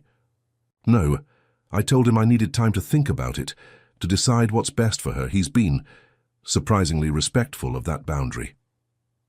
Alexander chose his next words carefully. Sarah, I need to tell you something. Richard has been investigating you, looking into your background, your history. Her head snapped up. What? Why? He's making another play for control of the company. I think he's looking for anything he can use against me, including my relationship with you. Sarah's expression shifted from confusion to understanding. And now Jason shows up out of nowhere after years of silence. She stood, pacing the small living room. Do you think Richard found him? Encouraged him to come back? It's possible, Alexander acknowledged, the pieces fitting together in a troubling pattern. Richard has resources, and he's determined to prove that my judgment is compromised. What does he think Jason can do? I'm legally Emma's sole guardian. He has no rights after abandoning us. Alexander hesitated. He could create complications. Public relations issues for the company, questions about your focus at work. At minimum, he could cause emotional distress for you and Emma. Sarah's face paled. Emma. Oh God, Alexander. What if he tries to take her? He could file for shared custody, claim he's reformed, drag us through court. That won't happen, Alexander said firmly, rising to take her hands in his. I won't let it happen. We have resources too, Sarah. The front door opened before she could respond, and Emma burst in, her face lighting up when she saw Alexander. Mr. Alexander, you're early. She ran to him, wrapping her arms around his waist in an enthusiastic hug. Alexander lifted her up, his heart constricting at the absolute trust in her embrace. I thought I'd help with dinner tonight. How was school? As Emma launched into an elaborate description of her day, Sarah mouthed later to Alexander over her daughter's head. He nodded, understanding that their conversation would have to wait until Emma was asleep. Dinner was a subdued affair despite Emma's cheerful chatter. Sarah moved through the motions of their evening routine with mechanical precision, her mind clearly elsewhere. Alexander did his best to keep Emma engaged, reading her favorite story at bedtime with special attention to all the character voices she loved. Mr. Alexander, Emma said sleepily as he tucked her blanket around her, are you going to stay with us forever? The innocent question pierced straight to his heart. I hope to be in your life for a very long time, Emma. Good, she murmured, already drifting towards sleep. I told Teddy you belong with us now. Alexander kissed her forehead gently. Teddy is very wise. When he returned to the living room, Sarah was sitting at the small dining table, a glass of wine untouched before her. She's asleep, he reported, taking the seat across from her. Alexander, Sarah began, her voice tight with tension, I need to know exactly what we're dealing with. What can Richard do? What might Jason do? I need to be prepared. Alexander reached for her hand across the table. First, let me be clear. Whatever happens, you and Emma will be protected. I have resources that Richard can't touch, and I'll use every one of them if necessary. Sarah nodded, some of the tension leaving her shoulders at his reassurance. Jason said he's living in Boston now. He has a job in sales, an apartment in Somerville. He seemed stable, but I don't trust it. He was stable before, until Emma was born, and parenthood became real rather than theoretical. Has he asked for anything specific? Money? Legal recognition? Just to see Emma, Sarah replied. He says he wants to apologize to her, to start building a relationship. But it feels too convenient, especially now that you mention Richard's investigation. Alexander considered his next words carefully. We should prepare for the possibility that Jason's return isn't coincidental. If Richard is involved, he may have promised Jason something in exchange for creating complications. Using a child as a pawn, Sarah said bitterly. That's despicable, even for corporate politics. Richard is desperate, Alexander explained. The Foundation threatens everything he values about the company: profit margins, aggressive expansion, shareholder primacy. Your influence represents a fundamental shift in direction that he can't accept. Sarah's eyes met his, a new determination in their depths. Then we fight back, starting with finding out if Jason and Richard have connected. Alexander nodded, already formulating a plan. I'll have my security team look into it discreetly. In the meantime, I think we should consider additional precautions. For Emma, changing her pickup routine at school, possibly adding security here at the apartment. You think it could get that serious? I hope not, Alexander replied honestly, but I'd rather be over-prepared than caught off guard. Sarah was quiet for a moment, tracing the rim of her wine glass with one finger. There's something else you should know, she said finally. Something that might be relevant if Richard is digging into my past. Alexander waited, giving her space to continue at her own pace. When Emma was about a year old, after Jason left, I struggled. Sarah's voice was barely above a whisper. Financially, emotionally, there was a period of about 3 months when we lived in my car. I couldn't afford rent, and the shelters were full. Alexander felt a surge of protective anger at the thought of Sarah and baby Emma homeless, vulnerable. That's nothing to be ashamed of, Sarah. You survived an impossible situation. I know, she said, meeting his gaze directly. But during that time I made some choices I'm not proud of. Nothing illegal, she added quickly, seeing his expression. But I borrowed money from people I shouldn't have. I missed court dates for traffic tickets because I couldn't afford to pay them. My credit was destroyed. I'm still rebuilding it even now. None of that matters, Alexander assured her, squeezing her hand. It might to Richard, Sarah pointed out. He could paint me as financially irresponsible, unstable. He could use it to question my qualifications for my position. Alexander shook his head firmly. Your past struggles make you more qualified, not less. You understand firsthand what our tenants might be facing. Sarah smiled faintly at his unwavering support. There's one more thing. Jason doesn't know about you, about us. When he came today, I didn't mention that I'm seeing someone.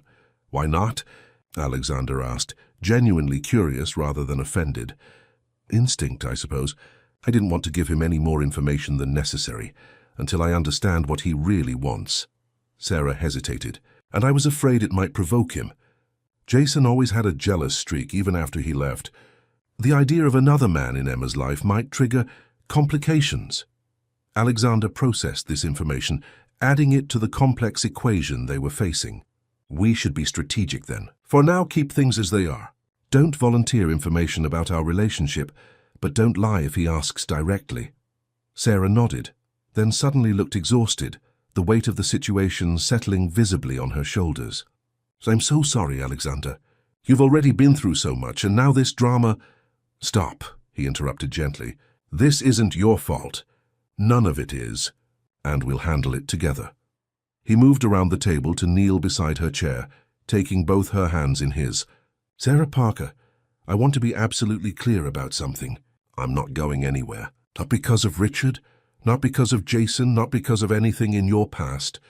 I'm here because I choose to be here with you and Emma.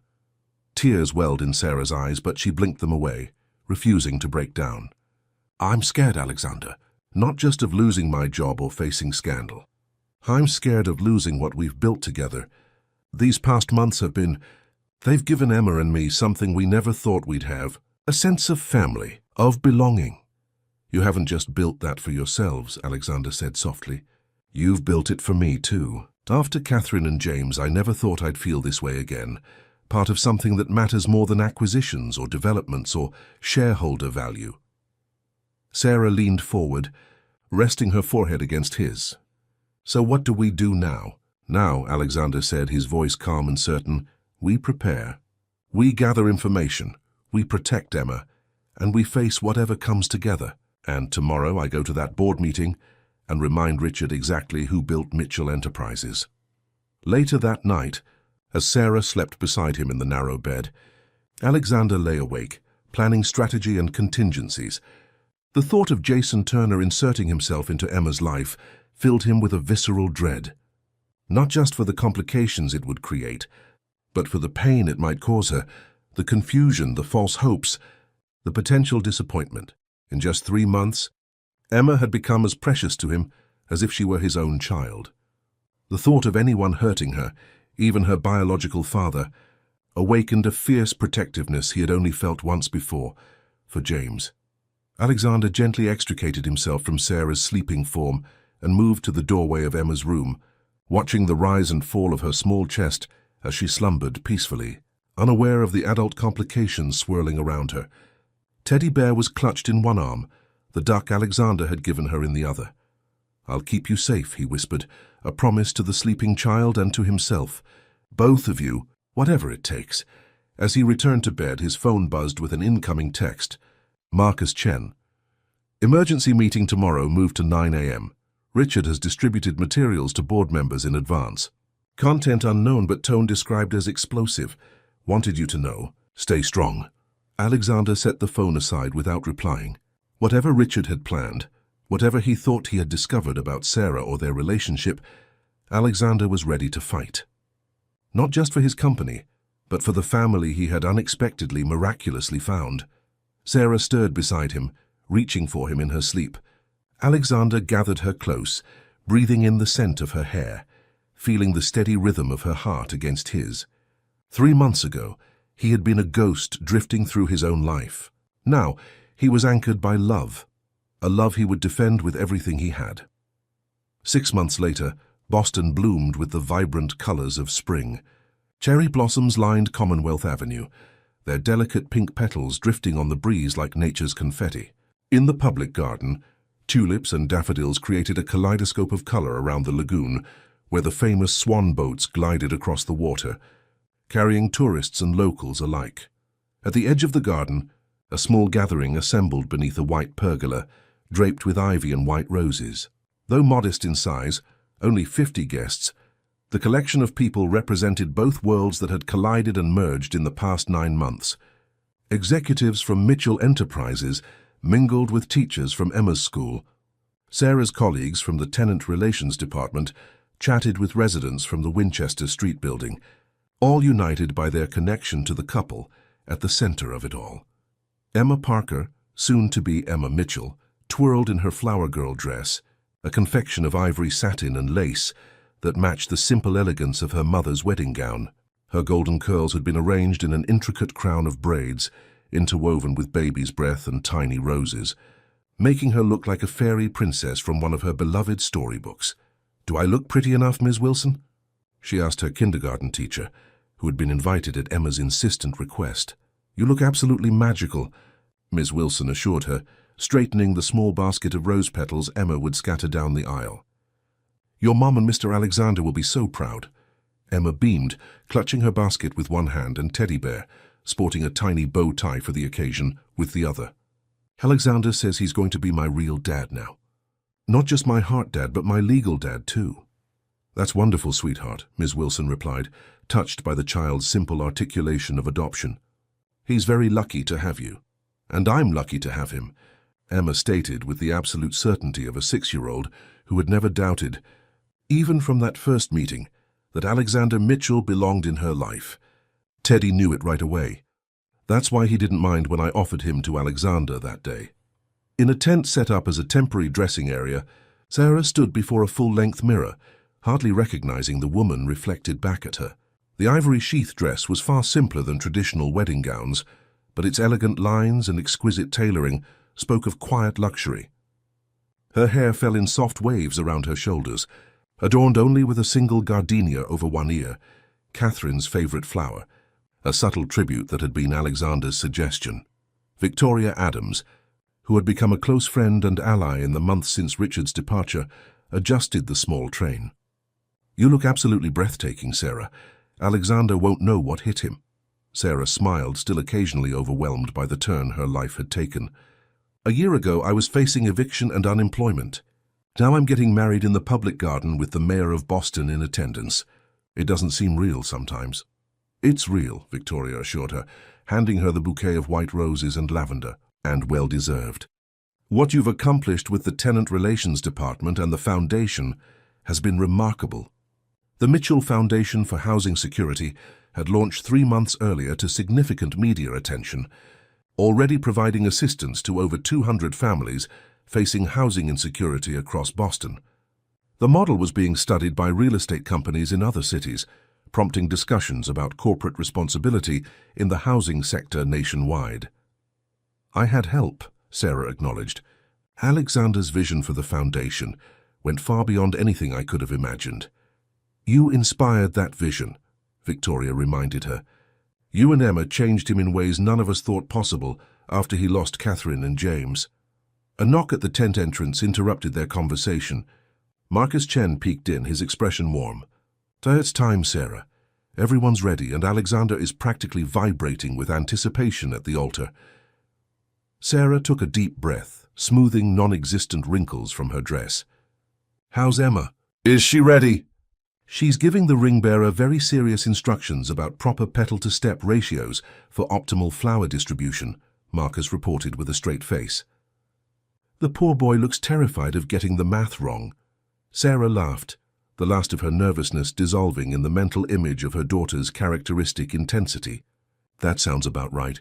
Let's not keep them waiting. Meanwhile, at the pergola that served as their altar, Alexander Mitchell stood with his best man, Thomas, his longtime driver, who had become a trusted friend and confidant through the years. The simple gold band in Thomas's pocket represented not just Alexander's commitment to Sarah, but his promise to Emma as well, a family forged not through blood, but through choice and love. Nervous? Thomas asked quietly as they watched guests take their seats. Alexander considered the question. Not about marrying Sarah, he replied honestly, but about being worthy of the family we're creating. Every day. Thomas nodded in understanding. Catherine would be happy for you. James too. I think so, Alexander agreed, his eyes momentarily distant. It took me a long time to understand that loving them and loving Sarah and Emma aren't mutually exclusive. That my heart could expand rather than replace. The conversation ended as the string quartet began playing, signaling the start of the ceremony. Guests rose, turning expectantly toward the white carpet that formed an aisle between rows of white chairs. Emma appeared first, her face a study in concentration as she carefully scattered rose petals at precise intervals. When she spotted Alexander waiting at the altar, her serious expression bloomed into a radiant smile that hit him with the force of physical impact. She gave him a little wave before continuing her methodical petal distribution, followed by a nervous-looking boy carrying a pillow with Emma's ring, a delicate band that would complement Sarah's engagement diamond. Then the music changed, and Sarah appeared on Marcus Chen's arm, having asked him to give her away in the absence of family.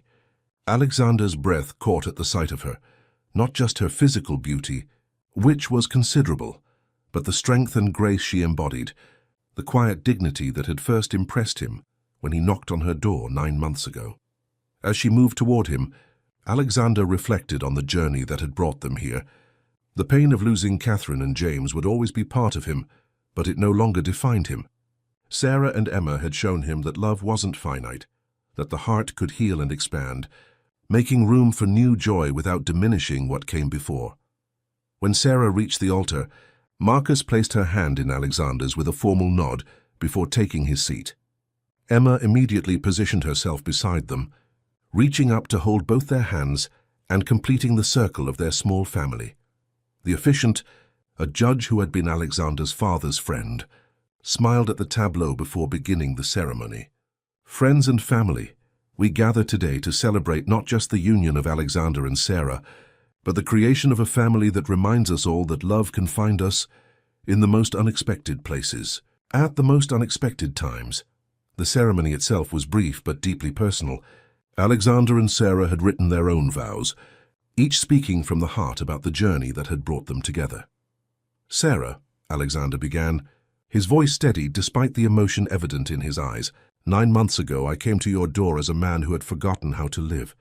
I had built walls around my heart so high and so thick that I thought nothing could breach them. Then a little girl offered me her teddy bear, and a woman faced me with dignity and courage, despite impossible circumstances. He squeezed her hands gently.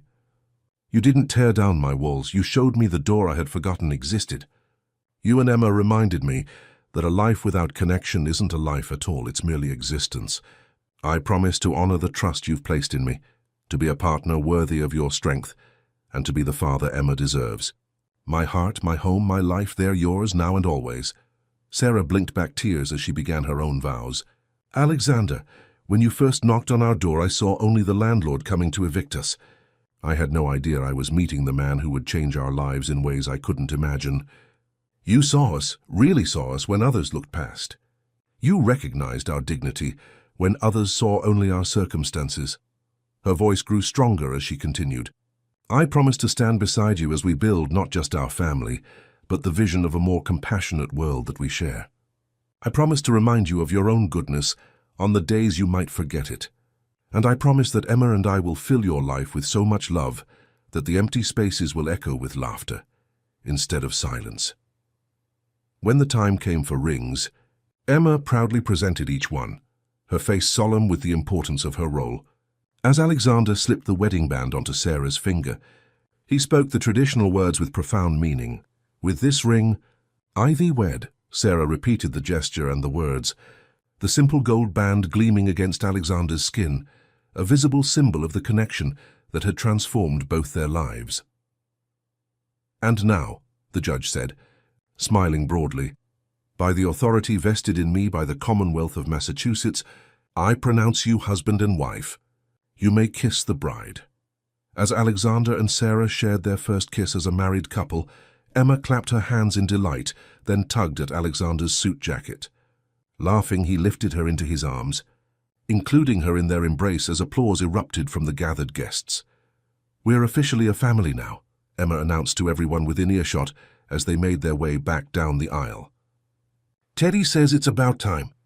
The reception was held in a tent erected at the edge of the garden, its transparent panels allowing views of the lagoon while protecting against the spring breeze. Inside, tables adorned with wildflowers and candles created an atmosphere of natural elegance. At the center of the main table sat a small, framed photograph of Catherine and James, a touchstone of remembrance amid the celebration of new beginnings. Dinner was served, toasts were made, and as the evening progressed, Alexander found a moment to step outside with Sarah, both of them needing a brief respite from the joyful chaos. Mrs. Mitchell, he said, testing the name as he pulled her close. How does it sound? Perfect, she replied, leaning into his embrace. Though I think someone else is even more excited about her new name than I am. They both glanced back toward the tent, where Emma was demonstrating her dance moves to an admiring circle of guests, her flower girl dress swirling around her as she twirled. The adoption hearing is next week, Alexander reminded her. Then it's official for all of us. Sarah nodded, her expression softening. She's been practicing writing Emma Mitchell for months. Her kindergarten teacher says all her school papers come back with her new name in the corner, even though we've explained she needs to wait for the legal process. Alexander laughed. She's nothing if not determined. Like her father, Sarah observed, watching his face carefully. Her new father, I mean. Alexander's eyes glistened slightly in the twilight. I never thought I'd hear those words again, he admitted quietly. After James. I couldn't imagine being anyone's father ever again. You've been her father in every way that matters since that day at the picnic, Sarah said, reaching up to touch his face. The adoption just makes official what's already true in her heart. From inside the tent came the sound of Emma calling for them, her voice carrying the slight edge of a child who had been patient long enough. Mom, Dad? It's time for the special dance. Everyone's waiting. Dad. The simple word still had the power to stop Alexander's breath each time Emma used it, which she had begun doing immediately after he proposed, seeing no reason to wait for legal formalities. We're coming. Sweetheart, he called back, offering his arm to Sarah with a smile. Shall we, Mrs. Mitchell? Our daughter awaits. Inside, the band began playing the song they had chosen for their first dance as a family, not just Alexander and Sarah as newlyweds, but Emma too, the three of them moving together in a circle that symbolized their unity. As Alexander lifted Emma into his arms, her small hands resting on his and Sarah's shoulders, he felt a sense of completion that transcended anything he had known before. Later that night, after Emma had fallen asleep in a suite at the Four Seasons, where they would spend the night before leaving for a brief honeymoon, with Emma joining them. Of course, they wouldn't have it any other way. Alexander and Sarah stood at the window overlooking Boston Harbor. I never thanked you properly, Alexander said suddenly, his arms wrapped around Sarah from behind as they watched the moonlight play across the water. For what? She asked, leaning back against his chest. For the teddy bear, he replied simply. The one Emma offered me that first day. It seems like such a small thing, but it changed everything." Sarah turned in his arms to face him. "She knew before either of us," she said softly. "Children have a way of seeing through all our careful defenses." "She did," Alexander agreed. "From that first moment, she saw not the businessman or the landlord, but the man underneath who had forgotten how to live." He brushed a strand of hair from Sarah's face. "And you saw him too, even when I was trying my hardest to hide him." "I love that man," Sarah whispered, rising on tiptoe to kiss him gently. "The businessman, the landlord, the philanthropist, they're all part of you. But the man who sits on the floor to play board games with Emma, who reads her stories with all the character voices, who holds me when the world feels too heavy, that's the man I married today." Alexander held her close, marveling at the journey that had brought them to this moment. From that first knock on apartment 2B to this harbor view, sweet from the threat of eviction to the promise of forever, it seemed both impossible and inevitable, a story too perfect to be anything but true. "Tomorrow we start our honeymoon," he murmured against her hair. "And when we come back, we move into our new home. Not my mansion or your apartment, but our house, the one we chose together." The house in question was a brownstone in Back Bay, large enough for comfort, but modest enough to feel like a true home rather than a showplace. Emma had already claimed the room with the window seat for her library, announcing that Teddy Bear needed proper shelves for his book collection. "And the foundation headquarters opens next month," Sarah added, excitement evident in her voice despite her fatigue. "The first families move into the transitional housing wing in 6 weeks." The Mitchell Foundation campus represented everything they had built together, not just as a couple, but as partners in a vision for what housing security could mean in Boston and beyond. The renovated warehouse in a once struggling neighborhood now housed not only the foundation offices, but also 20 apartment units for families transitioning from homelessness, along with childcare facilities, job training resources, and financial counseling services. "We've come so far in 9 months," Alexander reflected. "Sometimes I can hardly believe it." "I can," Sarah said with quiet confidence. "Once you remembered who you were meant to be, everything else followed naturally." From the adjoining room came the sound of Emma stirring, followed by her sleepy voice calling, "Dad." "Are you there?" "Always," Alexander replied, moving immediately toward the sound of his daughter. "I'm right here, Emma. Always right here." As he settled beside Emma's bed, soothing her brief moment of disorientation in the unfamiliar hotel room, Sarah watched from the doorway. The sight of her daughter and husband together, Emma's small hand trustingly held in Alexander's larger one, filled her with a contentment so profound it brought tears to her eyes. 9 months ago, she had been a struggling single mother facing eviction, and Alexander had been a grieving widower, entombed in wealth but starved for meaning. Their collision, precipitated by 3 months of overdue rent and a well-loved teddy bear, had created not just a family but a ripple of change that would touch hundreds of lives through the foundation. They had built together. "Everything okay?" Alexander asked softly as he rejoined her after Emma had fallen back asleep. Sarah nodded, leaning into his embrace. "Everything is perfect," she whispered. "Absolutely perfect." And as they stood together in the moonlight, Sarah and Alexander Mitchell, along with their daughter sleeping peacefully in the next room, embodied the truth that sometimes the greatest fortunes have nothing to do with wealth at all, but rather with the courage to open one's heart to love again. After all, as Emma had reminded them in her own way, the most valuable possessions aren't measured in dollars or deeds, but in the treasures of the heart, like a well-loved teddy bear, offered freely to save a home, and in doing so saving a soul as well.